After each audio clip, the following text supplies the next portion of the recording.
Thank you for downloading The Luminous Mind. Episode 30.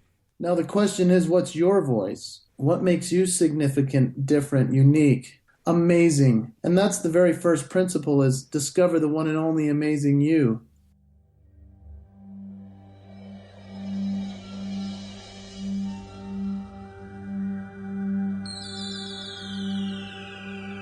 Benjamin Franklin once said, "Do not curse the darkness, rather light a candle instead."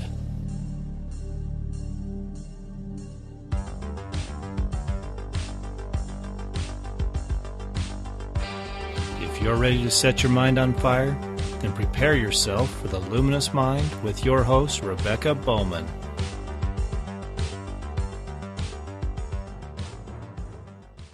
Today's fire starter is Jason Hewlett.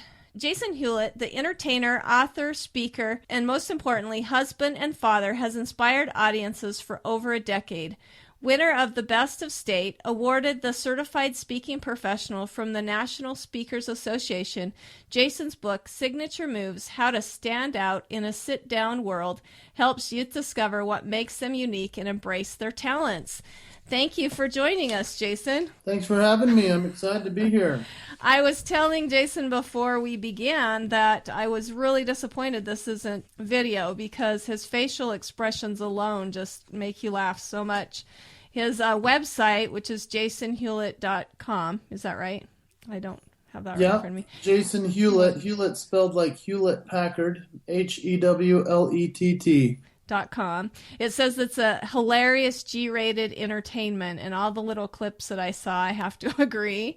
I think some of my favorites, he's got just funny facial impersonations, but some of my favorites is definitely Alvin and the Chipmunks, or Alvin, I guess, from the Chipmunks. Elton John is so funny. I love your impersonation of Stairway to Heaven, mostly because I have mostly boys in my house and they love that song. and then they, every kid loves to play that on their guitar, and so it's just hilarious what he does with that song. So I have to find out how you discovered this. Well, first of all, I guess tell us a little bit about yourself, like a little bit more, like about your family and maybe some of your hobbies and passions, and then definitely your profession and what you like to do. Okay, well, my family, I was born of goodly parents. I'm just kidding. I have a beautiful wife. We met at church, and she was at the drinking fountain, and I saw her, and I went, oh, and she saw me and went, ew. And then 9 months later, I asked her out on our first date. 6 months after that, we were married. We have 4 kids under the age of 9, and wow. Our daughter is the oldest, and it's a bunch of crazy boys. So we're very blessed with this fun little family of little kids. And I love being the dad. Everybody, knows me as a performer, speaker, entertainer, but my calling in life is a dad. So that is my main message when I'm performing on stage. People are surprised to find out that I do have such a large family. They say, "Are you Catholic or Mormon with all those kids?" And I say, "Yep, I'm Mormon."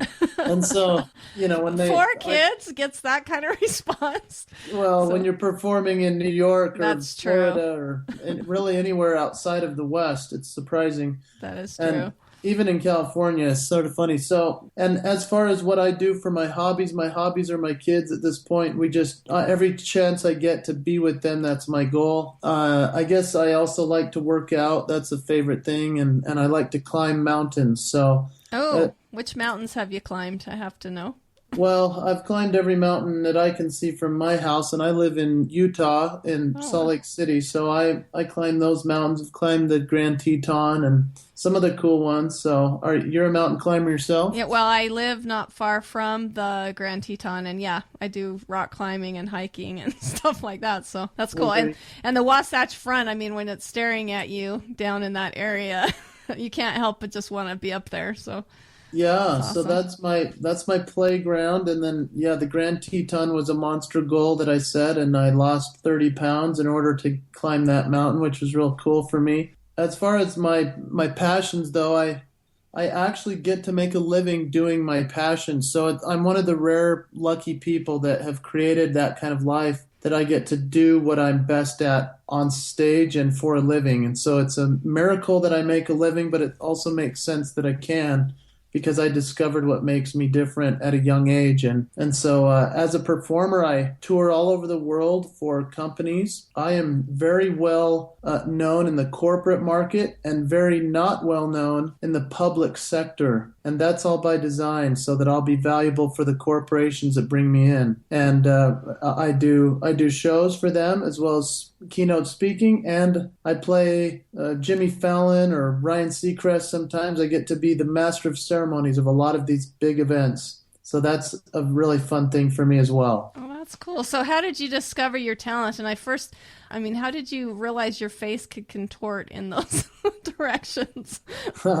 Well, the problem is that when you're a little kid, you find out real quick what you're good at, what you're not good at. I found out early on that I was not able to keep up with the smart kids in my class, and the athletes in the class were really good athletes, and other issues like that kind of came up. I also realized that I couldn't get the girls because the cute boys got them, and that sort of thing just kind of kept going. And so I finally realized that I could do some things others couldn't with my face, and that made me the funny guy.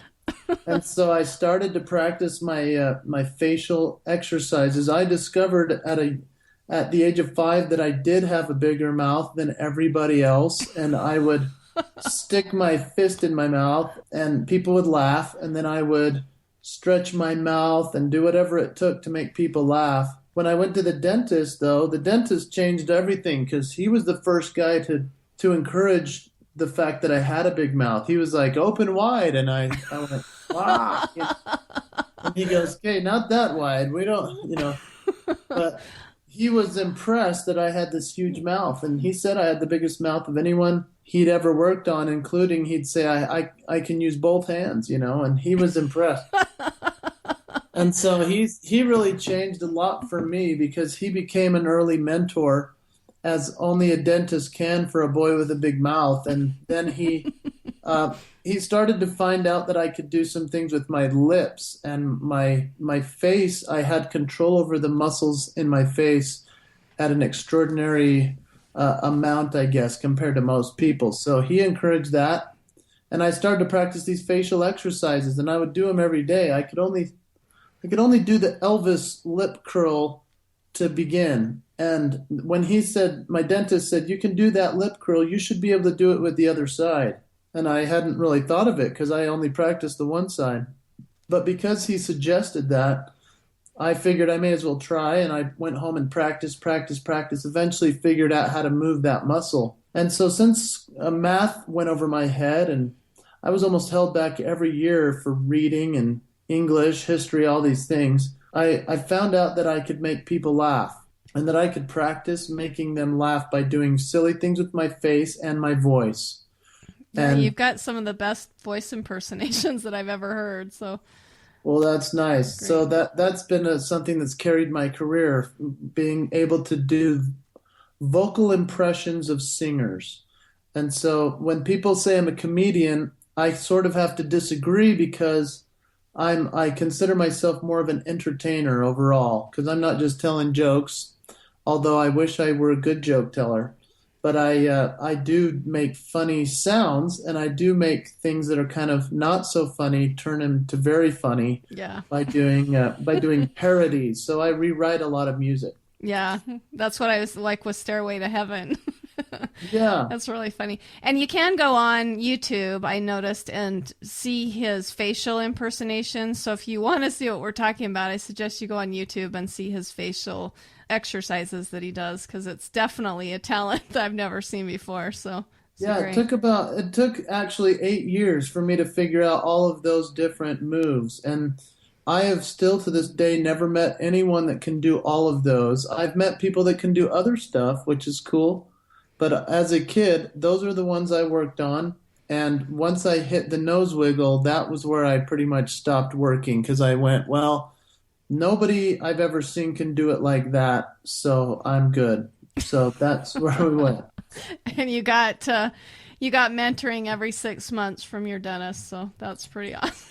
Awesome. My dentist is amazing. I'm still friends with him. I still go to him, so he laughs that he's included in this book. The book's fun because it actually has pictures of the people I'm talking about. And what's also fun is it's great to read with kids because as you're reading it with your child and talking about opening up this conversation of what are you good at? What are your strengths? What makes you different? What makes you unique? These are things a lot of the time that we as parents, we're kind of not sure how to discuss with our kids, and that it's okay to be completely different from everyone else. And I was so unique in that sense that I was very, very far off from what was traditionally okay to be unique about. And within this book, I have QR codes that you can scan and watch videos of me actually doing these on stage, telling the stories or acting it out. So it makes it for a very fun book. Or you can just get the ebook, and that's an easy link click and video up. So yeah, it's fun. That's great. So what was life like as a kid? I mean, were you just weird enough that nobody picked on you? or was it something that you dealt with, as a kid, just doing something so different that you definitely stood out? Sure, I was bullied and that sort of thing. And then I found out that as I was bullied, and then as I ruined the class, because the teacher's back would be turned and I would make the whole class laugh. I was kind of this weird. I mean, weird is an obvious word for me, but I was this weird sort of loner, but also had lots of friends. So I was kind of like this guy who would just kind of do my own thing, but then I could also make friends pretty easily. But then I also had these bullies that would make fun of me, normally older kids. So that socialization was kind of a challenge for me in school. But I eventually figured out how to make it work for me by being the funny guy that everyone wanted to have around. And so that started to work for me as I got older. Great. But by the time I was in third grade, I was in trouble quite a bit, doing naughty stuff in class, voices, faces, whatever, and the teacher would go, "Stop it," and so I'd go sit out in the hall. I finally had a teacher in third grade. His name was Mr. O'Laughlin, and he said, "You're really funny, and you think you're the class clown, but we don't have class clowns. We have leaders in our class, and you are kind of the leader of the whole class because you can make everyone laugh or make them quiet. So I need you to be my partner and help me." Oh, wow. I like and he that said, approach. Yeah, I mean, he was very smart, and he just said, "I know you can control the whole tone of the class." And he's talking to what's third grade? 8, 10? Yeah. I don't remember how old I was, but Yeah, about 7 or 8. Yeah, yeah, I mean, and he just said, "Look, maybe 10. I'll give you a time at the end of class to do a show if that's what you need to be quiet during the day." And I was like, "You're on." And so I became the leader of the class, and that actually springboarded me to be the leader through the rest of my school days, where I was eventually the student body president of the school. And even though I wasn't the smartest guy or the best athlete or the king of the prom, I was the funny guy who could make you laugh, but was also the leader of the school. So it was kind of an interesting paradox. Yeah, that is great. An example of, how to inspire a child versus, put him down and foster those abilities that he's got. So Smart teacher. Yeah, exactly. So with your book, Signature Moves, How to Stand Out in a Sit-Down World. And I have to tell you, I had to practice that so many times because I had it all mixed up. But how to stand out in a sit-down world. What is your overall message with that book? The overall message is that we all have things that make us unique. So unique, in fact, that you can and should be able to make a living using that. You can and should find your true love, and that can help you with it.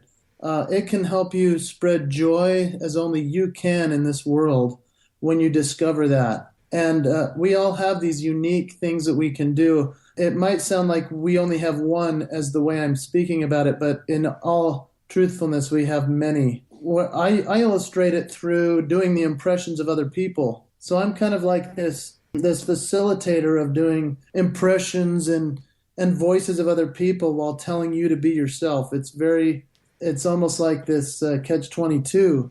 But where it works is that I say, so I just did 10 or 20 voices of other people. Now the question is, what's your voice? What makes you significant, different, unique, amazing? And that's the very first principle, is discover the one and only amazing you.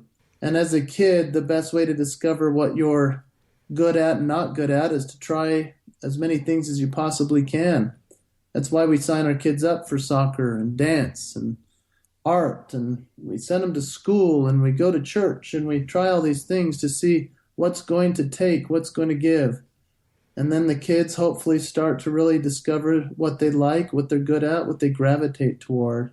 And then they become their unique, amazing selves. And that's where we as parents can either put the kibosh on it, or we can help ignite that fire. Well, I'm sure there were a lot of people that wanted to put the kibosh on you as a child. So Yes. And you talked a lot about failure, and how does failure help us in trying to figure out what our stage is and how to discover who we are? Yeah, I mean, I believe that the best failures that we can have, I mean, really in life, the reason that people succeed is because they failed enough. You know, some people might disagree with that, but I like the quote by Michael Jordan, who's the best basketball player ever. He gave this quote: "I've missed more than 9,000 shots in my career. I've lost almost 300 games. 26 times I've been trusted to take the game-winning shot and missed.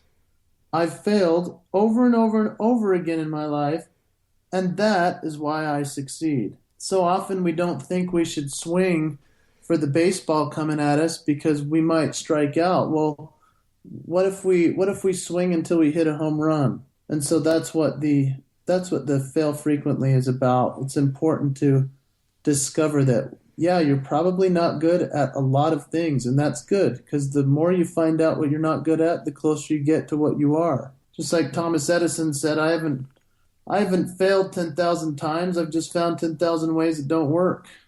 Exactly.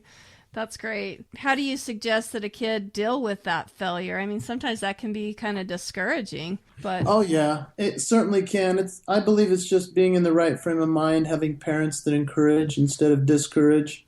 When the kid doesn't seem to be very good at sports, it doesn't mean he needs to quit. Maybe he just needs to learn how to practice and work hard, and maybe instead of being the shooter, he can be the defender.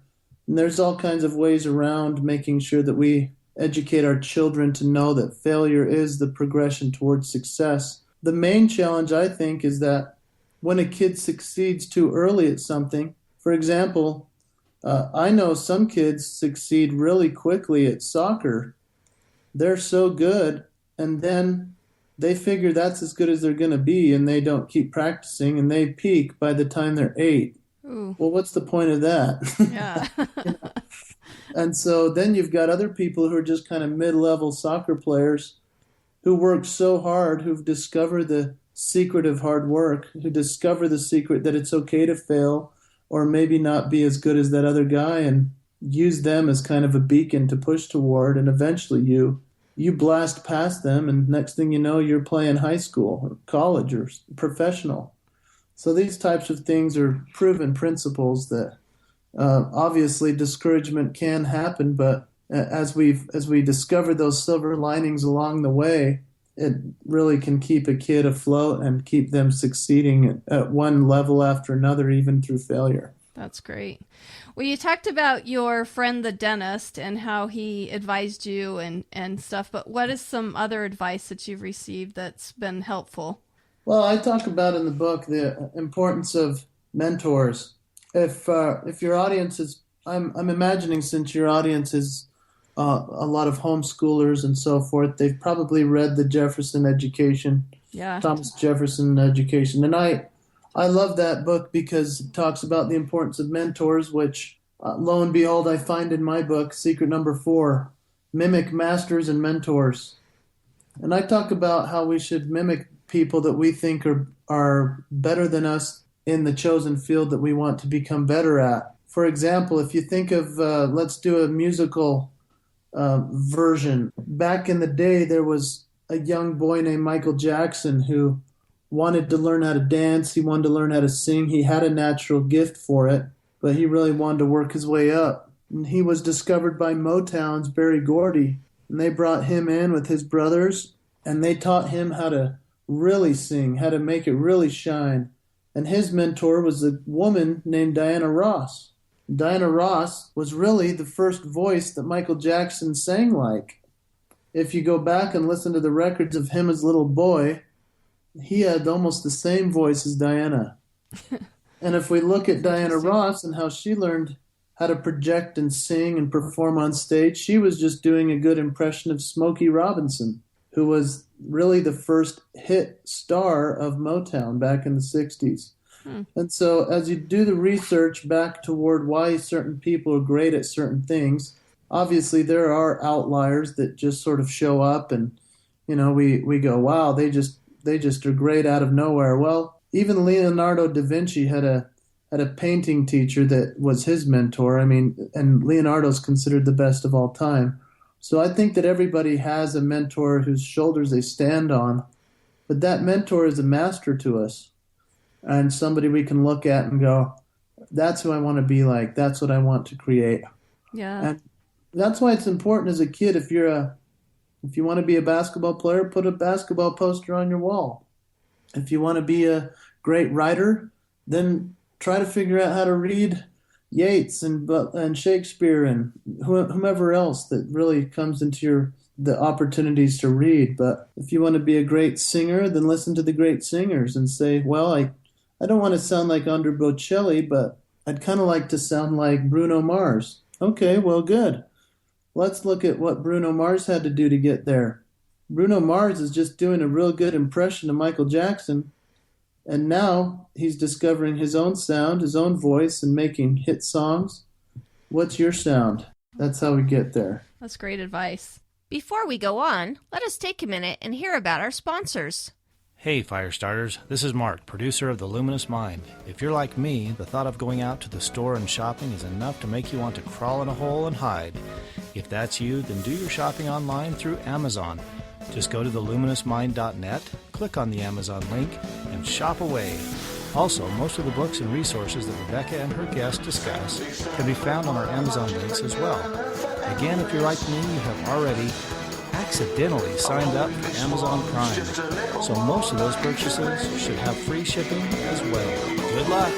77, let's face it, was pretty bad news for Elvis. And punks started rocking with glee. 77 was a rotten old year for Elvis.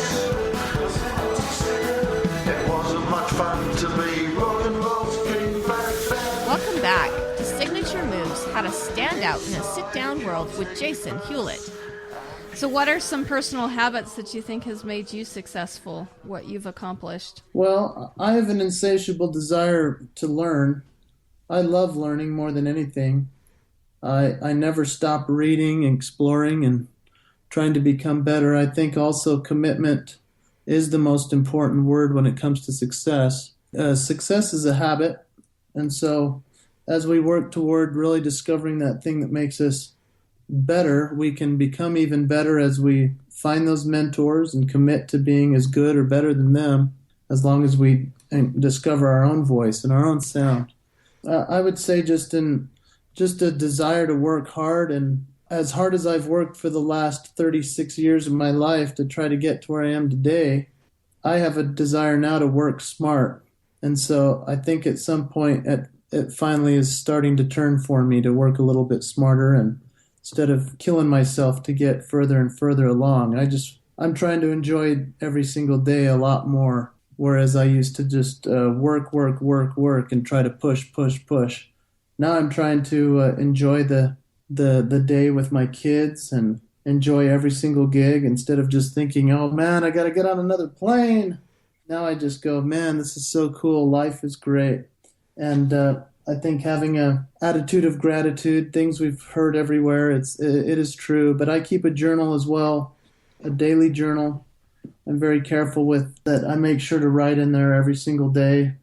I also take, for example, if I set a goal to become fit, more buff or lose some weight, whatever, I'll take pictures every single day, log what I eat, and really make it so that it's almost a science experiment.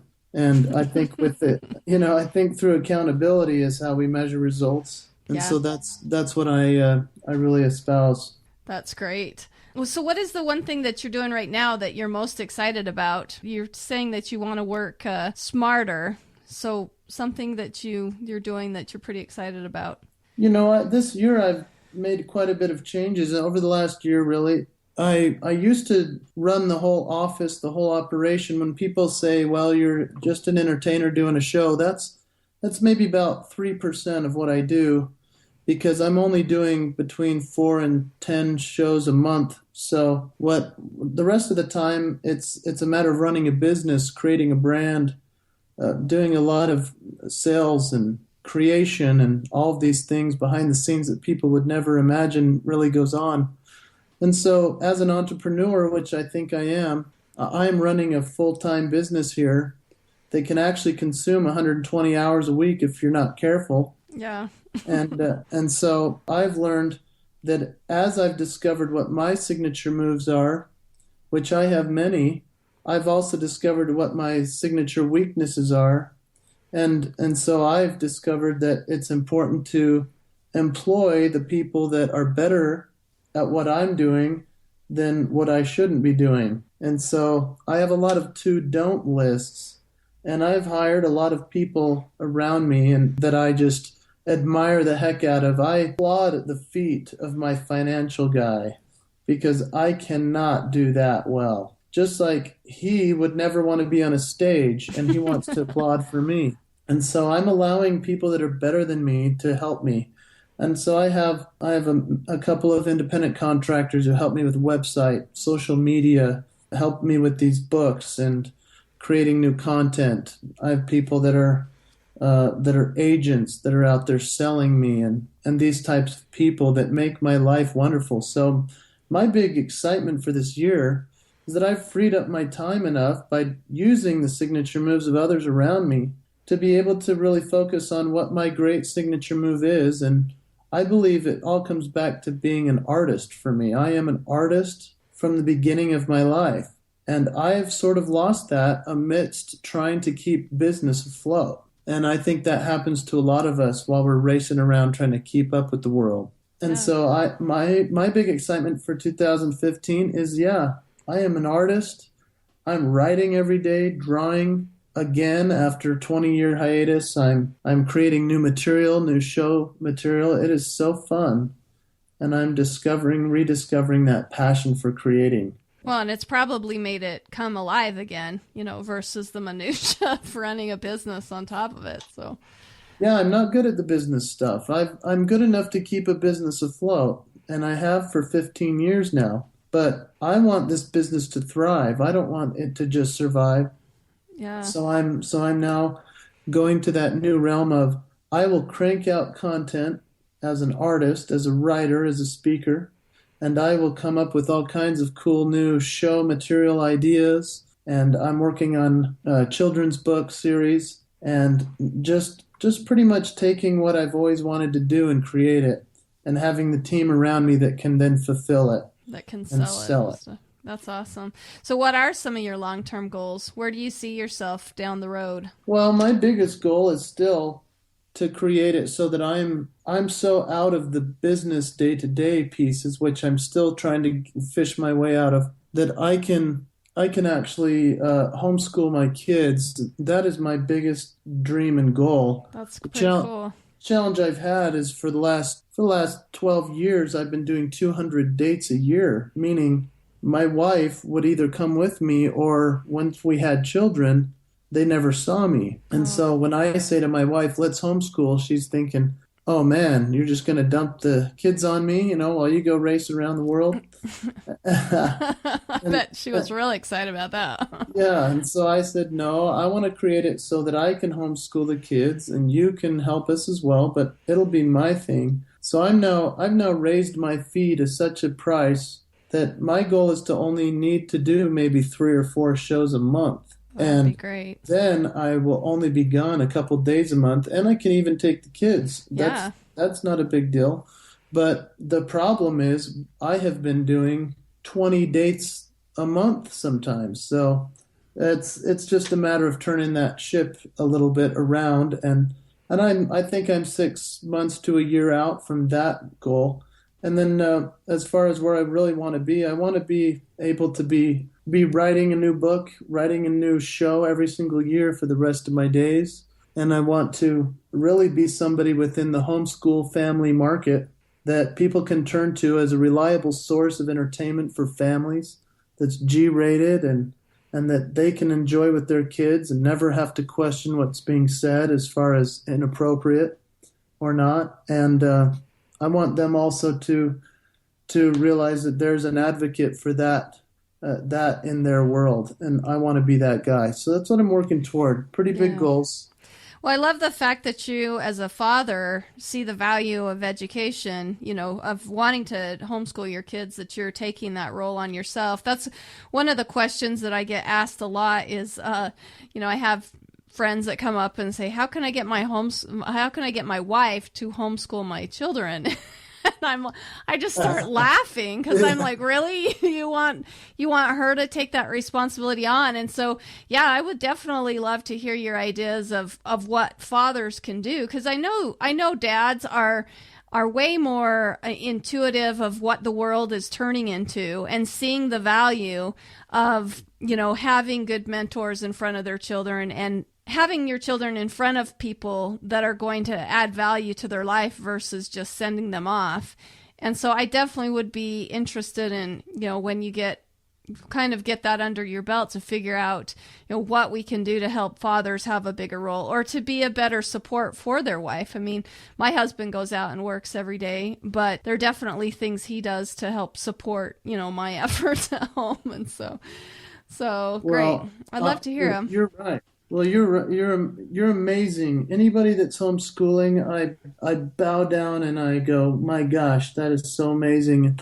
And at the same time, I also see that there are fathers out there that are working endless hours to make it work so that mom can homeschool while the kids, are at home. But at the same time, I do believe that if I could be that guy who really illustrates, yes, you can create a business, you can still be a big part of that business, bring home the bacon, your wife can stay home, and you can help homeschool. I think that would be a pretty significant thing for men to see that that's possible. And a friend of mine, Heidi Totten, is writing a book right now about building your business and homeschool at the same time. And she's the authority, in my opinion, on doing that. And she's one of my mentors for that. And so it's very cool to be a part of what she's creating, because I'm one of her guinea pigs, if you will, to create how do we make this happen for a dad who wants to be the main teacher of the children in this homeschool setting and allow mom to be almost a more satellite peripheral, doing crafts and nurturing and those types of things all around it. My real hope is that I can take the kids on to such a point that my wife could then go and really exercise some of her goals and dreams she's put on hold for 15 years while I've been doing mine. Wow. And she's an amazing, amazing decorator. She's got a great eye for creating parties and this great social ability. I would just love to see her say, maybe she wants to create a business. Maybe she just wants to, scrapbook for the next 5 years. I mean, whatever. But it would be great for me to allow her that kind of lifestyle. And that's what I'd like to create. I'm working toward that. I can just imagine how strong your family will be when you're supporting each other and working together as a team to make things happen. So that's amazing. I really wish you the best of luck in that and hope that's successful. So what advice or encouragement would you give to somebody who's just starting out, either in the entertainment world or even as a parent? What's your advice as a dad? Well, that's a great one. I would say that the toughest part for me, and I'm embarrassed to share it, but I will, is being present. And the challenge that we have is that we have the world at our fingers with our phones now. We have the keeping up with the Jones on social media. We have all this crazy stuff happening in the world. If you're raised in the same culture that I was, then you might think that the end is near. And so I'm sitting here going, okay, how do I make it so that I enjoy and I relish every single moment with these kids while they're young. Because I go on a cruise ship and perform for a week. I come home and my 3-year-old is driving my car. I mean, these kids are growing up so fast. I don't want this to end. And so I would say to any new parent, as cliche as it might sound, to just be present. Enjoy the smell of a newborn baby. Oh, yeah. Enjoy the fact that you are up in the middle of the night when no one else is around except for you and that child, and just rock them back to sleep. I mean, they're little fun things that we think about in hindsight, but I remember as a new dad enjoying those moments, and I'm still trying to make sure that I do stay present with them. Yeah. And as far as creating your own business, and if you want to become an entertainer or a speaker, you have to realize first off that it's a business. That's the hardest thing for people to capture. They think, well, I'll just go out and speak. Well, it's not that simple. And so creating tangible goals and results, that's what it's about. And just kind of taking it step by step and realizing you're going to fail along the way, and that's okay. And you have to figure out what makes you not normal so that you can be extraordinary. And if you can find a mentor or two, somebody that can take you under their wing and teach you, that will help you become a master in the game. And consider people that might say that you're not good at it. Consider the critics, because a critic can help you get from being okay to becoming great. Don't allow them to push you down too far, but they can actually turn your life around as to what you need to do with your profession, and then magnify your mission. That's what it's all about, going around and sharing the love, whatever your love is. And so my goal is to spread joy. And I talk about the commitment of joy and joy to commitment. So we have to find a way that we can actually influence others through the things that make us unique, bring us joy, and hopefully it'll bring them joy too. That is really great advice. Thank you. Do you have a favorite book or resource that you'd like to share with us? My favorite book from when I was a youth, my dad, when I was 12, he gave me a bunch of self-help books. And he said, if you can read these, you'll be a lot better off than a lot of other people. And so I read As a Man Thinketh by James Allen when I was young, and I read that once a month through my high school years. And that's one of my favorites that I refer to people, and I'm still surprised when people haven't heard of it or read it. It's probably the best self-help book that's ever written. The other one that's a real big book for me right now and is talking about what I just kind of illustrated is a book called The Big Leap by Gay Hendricks. Talks about Einstein time and how we can create time just by utilizing the pieces I've discussed here in this interview. And so we can all discover how we can use time rather than feel that it's slipping away. And I love that concept of the big leap. So those are two books I would highly recommend. Great. I'm going to have my son read that, As a Man Thinketh. I think that sounds like a book that he needs right now. So thank you. What would be some changes that you'd like to see in the world in the future? Well, in regards to education or to the politics, what's your main thought? Well, I mean, I've had people share all kinds of stuff, educational wise, but then also, just things that kind of bother them in the world that they'd like to see change. Okay, that's cool. Well, that's one of the reasons I'm writing a lot of the books that I'm working on now. They're kind of a mesh between Dr. Seuss and Shel Silverstein. And most of these are poems that I've just created over the years. And they focus on making the world a happier place. And since I get to make people laugh and smile for a living, I figured that I am becoming more of an authority at that every day. And so one of the books I've been working on recently that will have illustrations and will have accompanying music and all of these types of things that I'm excited about, and it will have illustrations that I'll do, is the idea of just smiling. The idea of just smiling while you're walking and changing your face. There's a sad situation if you walk through an airport or go to the gym or walk through the mall. People walk and are always looking sad. Oh, I think noticed that. our face just naturally droops per gravity or whatever it might be, I have to really work at it because I have my face naturally frowns. And so I've worked for years to develop this ability to smile even in pain or sadness, even when I'm hiking or when I'm trying to get through something tough, to smile. It's kind of like that old Charlie Chaplin song, smile even though your heart is breaking. When there are clouds in the sky, you'll get by if you just smile. I'm creating a book about that. I'd like to see that change in the world. Kindness, smiling, joy, these types of things that really kind of keep me up at night, I guess. And so I'm trying to figure out the best way to make that change happen in my own little world, and hopefully if something catches, it might spread and catch on to the rest of the universe. Yeah. My boys actually will go through the store and they'll say hello and smile at people, and they count how many respond back. Or, sometimes you smile at somebody and they actually want to flip you off, because you're being happy. So my heck, you're right. And, I love that your boys do that. That's so great. That's exactly what my books that I'm writing are about. So they will enjoy them because they'll see the mad faces I draw and then the happy faces we can practice. So cool. I love it. Great. Before we say goodbye, is there any final parting words, advice, or maybe a favorite quote that you'd like to share? And then tell us how we can get in touch with you. All right. Parting advice. I don't know if I have any good advice, but I do know this. My hope is that anybody listening will think of themselves as extraordinary, and it's already in you. You already have it. You just maybe pushed it aside. Maybe you put it in a drawer and hid it from everyone else. But